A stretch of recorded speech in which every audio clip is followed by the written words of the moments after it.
to the World Climbing Club and one of the most famous climbers in the entire world, let's be honest. Janja Garnbret is here. Now Janja, obviously, first of all, congratulations, but I've got a bone to pick with you because you made me and Shauna Coxey so scared in the commentary box. When you hurt your finger and you ran back, what was going on in your head in that moment? Yeah, first, thank you so much, and then second, I was scared too.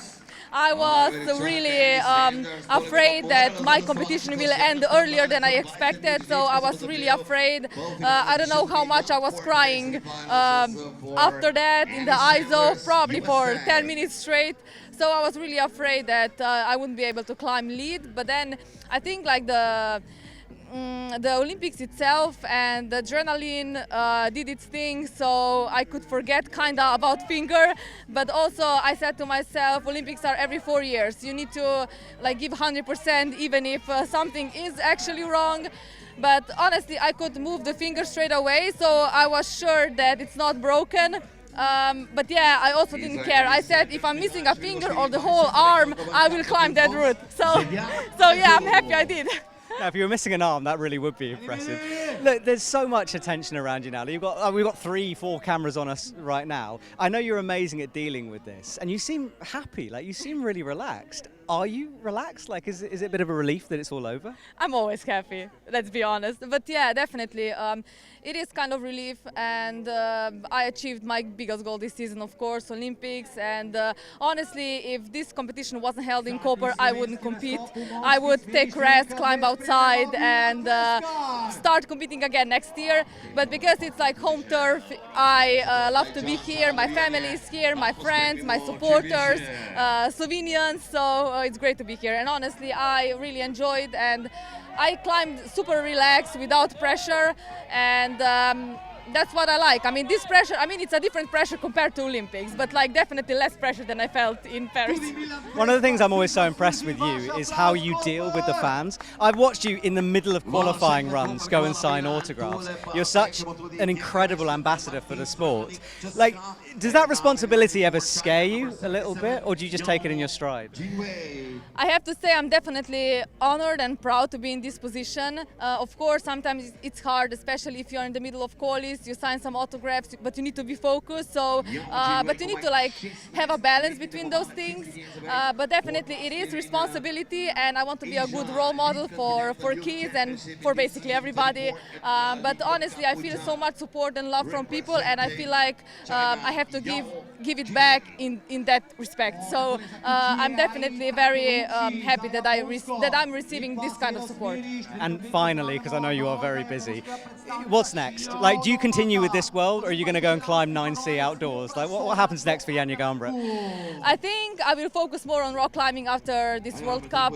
I never found time for rock climbing, honestly. There's always like training or competitions, and if you're training for a bigger comp like Olympics, you need to be indoors, so it's not much time for outdoors. So towards the end of the year, you will find me more outside in cracks, trying some hard stuff, but I will start competing again next year. I'll be honest, I'm kind of excited by that one. Look, Janja, thank you so much. It's an absolute privilege, as always. I've literally run out of words. I'm giving up. You're incredible. Awesome. Thank you a lot.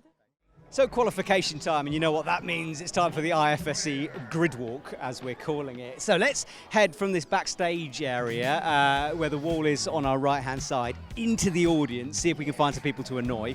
So coming down here, first of all, the thing about Koper is these guys here, because the fans are unbelievable. Who are you guys waiting to get a signature from? Janja Garnbret. Is she your favourite climber then? Yes. I wanted to have a look for Max Berton. So Max is over here. Let's speak to him. Hello, mate. I'm sorry to bother you. We're doing a grid walk thing here.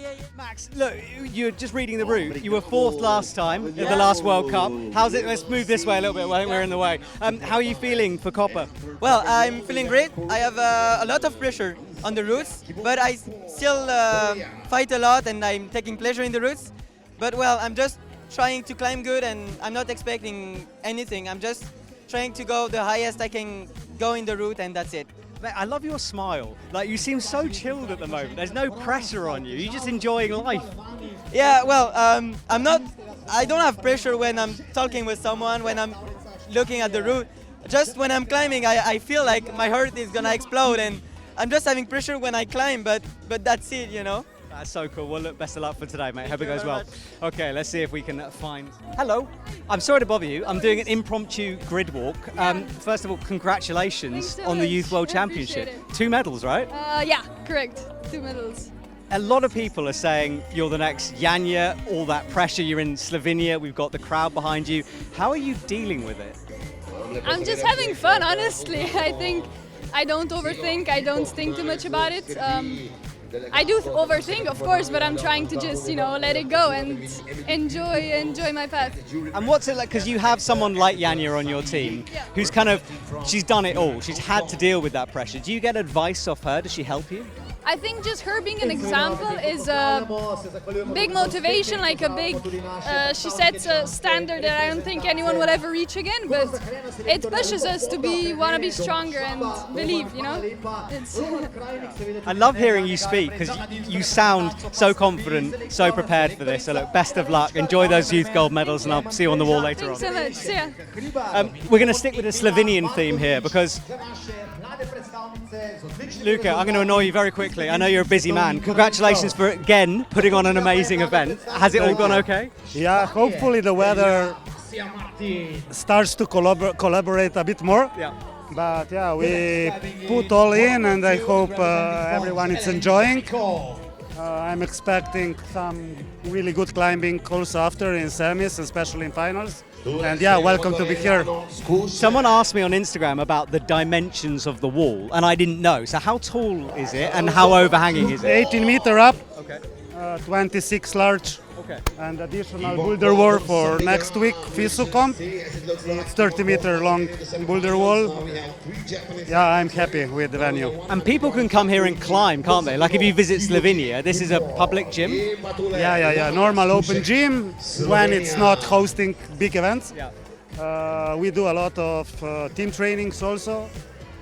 It's a bit more comp style gym, so it's not like super beginner welcome, but everyone can try. So yeah, more than welcome to come visit us. All right, man. Well, thank you very much. Well done for running a good one. See you later. So we're going to say goodbye for the grid walk and check out the results. Let's see who's made it into the semi-finals.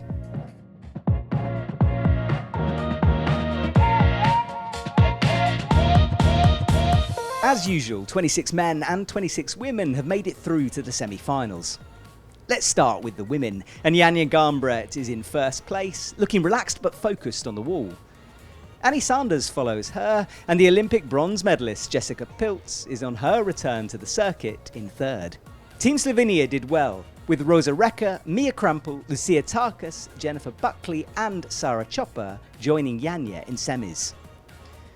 Japan's Mei Kataki is the highest placing Japanese woman as she looks to add another medal to her collection after gold in Briançon.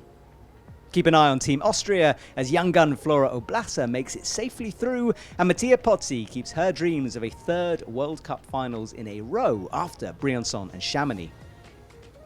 For the men, Japan's Sarato Anraku leads the way over Paris gold medalist Toby Roberts.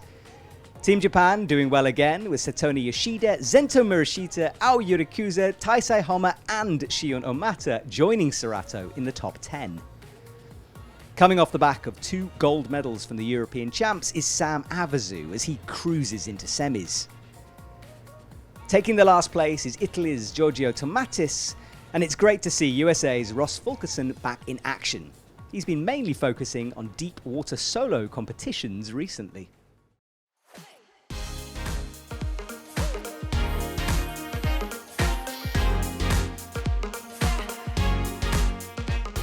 Belaying is a vital part of any competition, and the people dressed in red, well, it's their job to keep the athletes safe. So how do we do that? How do we raise standards? Well, Ty is going to tell us more.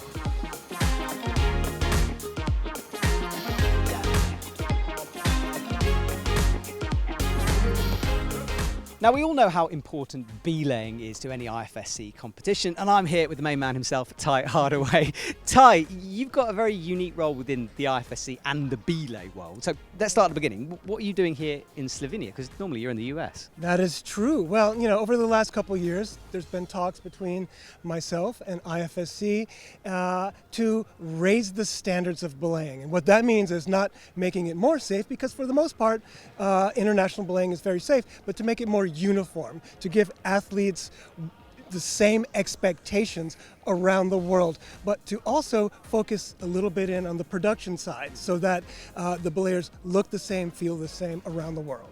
I'm glad you said that, because belayers are on camera a lot, and their behaviour and the way they conduct themselves, I mean, they represent the IFSC. So that's part of your remit as well, is to teach that side of things? Right. Represent the IFSC, represent their home nation, but also they represent the athletes. From the moment you tie in, the belayer is part of the competition with the athletes. They're tied in together, not just metaphorically, but literally. So what the belayer does technically and on the field of play represents the athlete, their home nation, their belaying program, and the IFSC.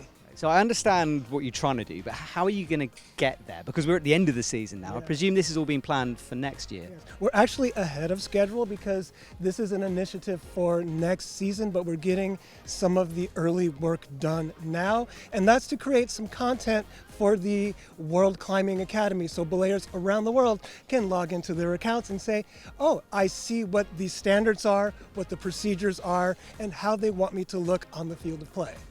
So what makes a good belayer and what makes a bad belayer? I know there's a whole load of intricacies within that, but generally, what are you looking for when someone comes up to you and says, look, I want to be a belayer? What kind of attributes are you trying to find? Demeanor is extremely important. You want someone to be confident but not cocky, and you want someone to be able to work with an athlete and not be overbearing, but also not interact as a fan. It's not tie in and say, hey, can I have your autograph? It's tie in, check their knot, check their harness, and be ready to go out to the field of play. So demeanor is extremely important, but skills, demonstrated skills are overwhelmingly what's important for a belayer. To know how to initiate an approach with an athlete, how to safely belay an athlete. As Jakob once told me, Jakob Schubert said, he looked me in the eye at World Championships and he said, look, I'd rather you drop me to the floor than short rope me. Short roping is extremely important. You don't want to hinder or aid an athlete, but I looked at Jakob and I said, well, I can do that if you want me to, but of course we don't want to drop any of the athletes. But skills are overwhelmingly important. Skills, demeanor. In the program we built in the US, we like to say safety, consistency, and professionalism. But for this initiative, World Belaying, or just World Belay, we like to say skills, ethics, and community. That is the international belaying community working together, doing the same things around the world. Now, there will be regional differences in both approach, attire, etc., but the basics we want to cover for everyone. Well, look, I'm looking forward to seeing your program roll out over the next few years and standardize everything. So thank you for the work you're doing. It's hugely important and we all appreciate it. So that's belaying. Let's get on with some more climbing action.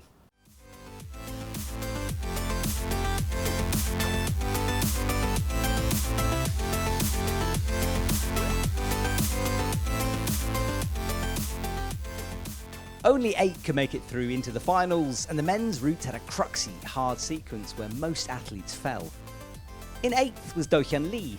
27 was the same score as 6 other athletes, but Countback got him through. Max Berton will climb in his second finals in a row. His 28 plus, the same as Ao Yurikuza, Countback separating them. Fresh off 2 golds at the Euro Champs, and Sam Avizu is on fire. He's in 5th. Yannick Floé set an early high point, muscling his way through the crux move, Countback again separating him and Shion Omata, with Shion in 3rd. Olympic gold medalist Toby Roberts made the route look much easier than it was. 40 plus and high on the head wall for 2nd. Toby was just beaten by Saratu and Raku, who made it a few moves further on and got to 41 plus. He'll climb last in finals. There was more separation in the women's comp, which featured a long route and enormous roof. Zelia Avazu takes the last finals place, her 37 plus, the same as Erin McNeice, the British beast, in 7th due to countback. Making yet another finals is Mattia Pozzi, finding more levels to her game at every competition. Annie Sanders climbs 2nd to last in semis, but is 5th in finals. Smart climbing on her way to a 39 score.